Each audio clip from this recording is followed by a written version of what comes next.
नमस्कार दोस्तों।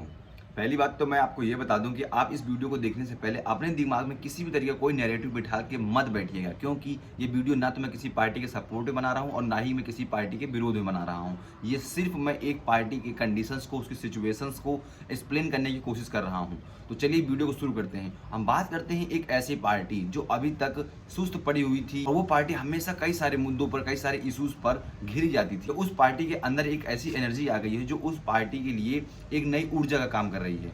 और वो इस एनर्जी का जो सोर्स है, क्या वो राहुल गांधी के डिफामेशन केस में सजा होना है या राहुल गांधी का पार्लियामेंट से डिसक्वालीफाइड होना है। तो आइए आज हम बात करते हैं कि कांग्रेस आखिर ट्रैक पर कैसे वापस आती हुई दिख रही है। एक ऐसी पार्टी जिसने देश में 70 साल तक राज किया है, क्या उस पार्टी का अंत होने वाला है या उस पार्टी कोई उम्मीद जागी है? तो ये उम्मीद उस पार्टी को कहां से कहां तक लेकर जा सकती है। सबसे पहले हम बात करते हैं इस करंट सिचुएशन की। करंट सिचुएशन ये है कि राहुल गांधी को डिफामेशन केस में पार्लियामेंट से डिसक्वालीफाइड कर दिया गया है। लेकिन आपने एक चीज नोटिस की होगी कि अभी तक जो बीजेपी सपोर्टर राहुल गांधी की छोटी छोटी गलतियों को पकड़ कर निकालते थे, जो बीजेपी के सपोर्टर्स हैं वो उन छोटी छोटी गलतियों को अपने सोशल मीडिया हैंडल पर पोस्ट करने लगते थे और राहुल गांधी का मजाक उड़ाने लगते थे। लेकिन आपने एक चीज ये नोटिस की होगी कि राहुल गांधी का डिफामेशन केस में सजा होना और पार्लियामेंट से डिसक्वालीफाइड होना, ये किसी भी तरह से बीजेपी सपोर्टर्स के अंदर खुशी की लहर लेकर नहीं आया है। ये चीज आपने खुद नोटिस की होगी। तो इसका मतलब हम कह सकते हैं कि कहीं ना कहीं बीजेपी सपोर्टर्स को भी ये अंदाजा है कि ये सिर्फ एक राजनीति का हिस्सा है। इसके बाद हम बात करते हैं कांग्रेस के दूसरे सबसे बड़े पॉइंट की, जो दर्शाता है कि कांग्रेस अब पटरी पर आती हुई दिख रही है। वो दूसरा पॉइंट ये है कि कांग्रेस को हमेशा टारगेट किया जा रहा था उसके नेपोटिज्म के आधार पर कि सिर्फ गांधी परिवार से ही कांग्रेस पार्टी का अध्यक्ष बनेगा। 1998 से लेकर 2017-18 तक सोनिया गांधी कांग्रेस की प्रेसिडेंट रही हैं, अध्यक्ष रही हैं। इसके बाद में राहुल गांधी बनाए गए, लेकिन मल्लिकार्जुन खड़गे को बना करके राष्ट्रीय अध्यक्ष कांग्रेस पार्टी ने अपने आप को नेपोटिज्म की एक छोटी सी धारा से बाहर निकाल लिया है। तो जो गलती कांग्रेस पार्टी अभी तक कर रही थी विदाउट गांधी फैमिली, उन्होंने 1998 के बाद में पहला आईएनसी का अध्यक्ष बनाया है। इसके बाद हम बात करते हैं कि भारत जोड़ो यात्रा का इफेक्ट क्या है। ज्यादातर आपने देखा होगा कि मीडिया में कवरेज तो नहीं मिली है भारत जोड़ो यात्रा को, बट अगर आप ग्राउंड पे जाएंगे तो भारत जोड़ो यात्रा का इफेक्ट देखने को मिला है। राहुल गांधी जो एक मेच्योर नेता नहीं थे अभी तक, एक ऐसा नेता जिसको अभी तक पॉलिटिक्स की ज्यादा समझ नहीं थी, वो नेता जब जमीन में उतरा, उसने भारत जोड़ो यात्रा की, तब उसके अंदर मेच्योरिटी देखने को मिली। वही राहुल गांधी जिसको पप्पू कह करके संबोधित करते थे बीजेपी वाले, आज वही राहुल गांधी अपने आप को खुद अपने जुबान से पप्पू वर्ड को बोलता है कि मैं अब पप्पू नहीं रह गया, और उसकी बहन भी बोलती है कि वो पप्पू नहीं है। तो इसका मतलब ये है कि कांग्रेस पार्टी जो उसकी कमजोरी है उसी को वो ताकत बना करके आगे निकल रही है। और जब इंसान अपनी कमजोरी को ताकत बना लेता है तो हर चीज उसके लिए आसान हो जाती है। इसका मतलब है कि अब वो पहले वाला राहुल नहीं रहा। नहीं है जो लिबे लिबे करते थे। हमारी मम्मी को चाहिए फुल इज्जत।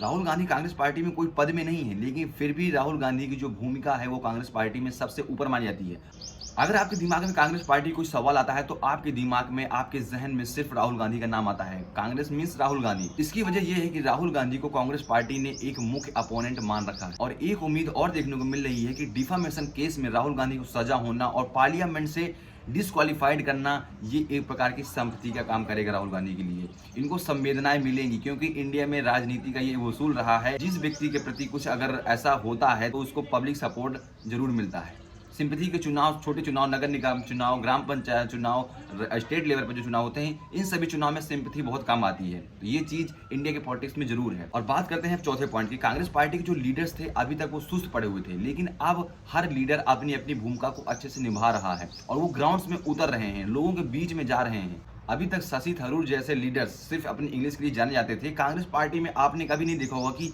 इन लीडर्स को किसी रैली को संबोधित करते हुए या कांग्रेस पार्टी कहीं पे प्रचार करते हुए। लेकिन अब उनकी जगह वो लीडर्स तो नहीं, लेकिन उनकी जगह दूसरे लीडर्स आए हैं जो ग्राउंड पर काम कर रहे हैं और लोगों के बीच में जा रहे हैं। क्योंकि भारत में कोई भी चुनाव अगर जीतना है तो उसके लिए सबसे जरूरी है जमीनी हकीकत को जानना और जमीन पर उतरना, और एक आंदोलन के द्वारा ही भारत में एक चुनाव को जीता जा सकता है। जैसे आपने एक चीज नोटिस की होगी कि कांग्रेस की अगर बात होती तो उसमें आपके दिमाग में सिर्फ 3 लोगों का नाम आता है, राहुल गांधी, सोनिया गांधी और प्रियंका गांधी। और अगर आप बात करें बीजेपी की तो बीजेपी के लिए आपके दिमाग में बहुत सारे लीडर्स आएंगे, जिसमें नरेंद्र मोदी, योगी आदित्यनाथ, अमित शाह, अनुराग ठाकुर, नितिन गडकरी, स्मृति ईरानी, और अनुराग ठाकुर, ऐसे बहुत सारे लीडर्स हैं जिनके बारे में आप बोल सकते हैं कि अगर आपसे क्वेश्चन किया जाए कि कांग्रेस के आप कितने लीडर्स को जानते हैं, तो आप सिर्फ 3 ही लीडर्स का मेनली नाम लेंगे, वही राहुल गांधी, प्रियंका गांधी एंड सोनिया गांधी।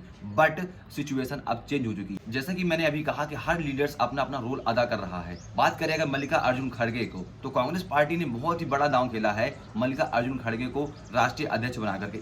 इससे क्या होगा कि पार्टी पहली बात तो नेपोटिज्म के इस मुद्दे से बचेगी, और दूसरी बात पार्टी के अंतर्गत एक ऐसा अध्यक्ष होना चाहिए जो सिर्फ पार्टी की जिम्मेदारी को निभाए, बाहरी मुद्दे पर ज्यादा उसे फोकस करने की जरूरत ना पड़े। अगर बात की जाए कांग्रेस पार्टी के, तो 3 राज्यों में कांग्रेस पार्टी के मुख्यमंत्री हैं, राजस्थान, छत्तीसगढ़ और हिमाचल प्रदेश।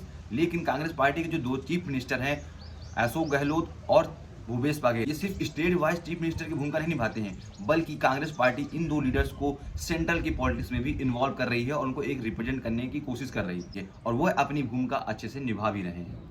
कांग्रेस की बड़ी बड़ी आप मीटिंग्स देखते होंगे, उन मीटिंग्स में ये दोनों लीडर अवश्य पहुंचते हैं। कन्हैया कुमार, इमरान प्रतापगढ़ी, गौरव भल्ला, जयराम नरेश, ऐसे बहुत सारे लीडर्स हैं अब कांग्रेस पार्टी में जो ऐसा दिख रहा है कि ग्राउंड्स पर काम कर रहे हैं, रैलियां कर रहे हैं, जनता को संबोधित भी कर रहे हैं, और वो बहुत सारे ऐसे इश्यूज भी उठा रहे हैं जो जनता के हक के लिए जरूरी भी हैं। और ऐसे बहुत छोटे छोटे नेता भी हैं जो अपने स्टेट वाइड अपना काम कर रहे हैं। पॉलिटिक्स का एक उसूल ये भी है कि जिसकी गवर्नमेंट बन जाती है उसके बाद में ऑटोमेटिकली लीडर्स हाईलाइट होने लगते हैं। 2014 से पहले हमारे देश में किसी नरेंद्र मोदी, जेपी नड्डा, अमित शाह ऐसे नेताओं का नाम बहुत कम सुना होगा। जब से बीजेपी गवर्नमेंट बन गई तब से लोग बहुत सारे बीजेपी के लीडर्स को जानने लगे, क्योंकि उनको एक एक डिपार्टमेंट दे दिया गया, मिनिस्ट्री मिल गई, उनको मंत्रालय मिल गया, ताकि वो इस वजह से वो काम करने लगे, हाईलाइट होने लगे। इसी प्रकार अगर कांग्रेस पार्टी की सरकार बनेगी तो उसके भी बहुत सारे नेता उभर कर देखने को मिलेंगे, और कांग्रेस पार्टी में भी ऐसे बहुत सारे लीडर्स हैं जो हाईलाइट होते हैं। कमलनाथ, दिग्विजय सिंह जैसे नाम आते हैं। और इस डिफेमेशन केस के बाद में, डिस्क्वालीफाइड होने के बाद में राहुल गांधी की कांग्रेस पार्टी को अदर जो पार्टियां हैं उनका भी सपोर्ट देखने को मिल रहा है,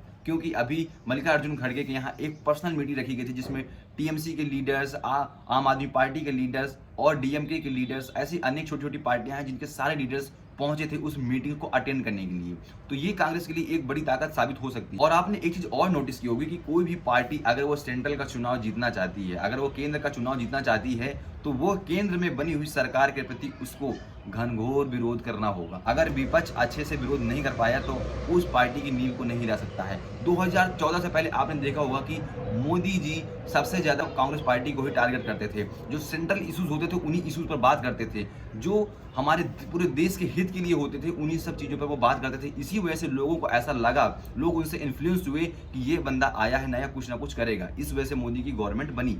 इसी प्रकार से राहुल गांधी भी अब ऐसे इश्यूज उठा रहे हैं जो पूरे देश के लिए महत्वपूर्ण है और पूरे देश के हक के लिए है। मैं इस टॉपिक को ज्यादा पॉलिटिकली ना लेते हुए सिर्फ इतना कहने की कोशिश कर रहा हूं कि क्या वह पार्टी जो अभी तक सुस्त पड़ी हुई थी, उस पार्टी के अंदर एक एनर्जी फूंक दी गई है इस डिस्क्वालिफिकेशन के बाद में। राहुल गांधी के डिस्क्वालिफिकेशन के बाद में क्या उस पार्टी के अंदर एक ऐसी एनर्जी आ गई है जिसमें पब्लिक का सपोर्ट प्लस विपक्ष का सपोर्ट मिल सकता है राहुल गांधी को? ये तो देखना इंटरेस्टिंग होगा 2024 के इलेक्शन में। एक मजबूत लोकतंत्र के लिए सबसे आवश्यक बात यह है कि जितनी मजबूत सरकार होनी चाहिए उतना मजबूत ही विपक्ष भी होना चाहिए। ये एक अच्छे लोकतंत्र की पहचान होती है। तो उम्मीद करता हूँ कि वीडियो आपको पसंद आया होगा। अगर आपको वीडियो पसंद आया तो आप प्लीज इस चैनल को सब्सक्राइब कर दीजिएगा। यहाँ पे आपको ऐसे ही इंफॉर्मेटिव वीडियो, इंटरेस्टिंग वीडियो देखने को मिलते रहेंगे।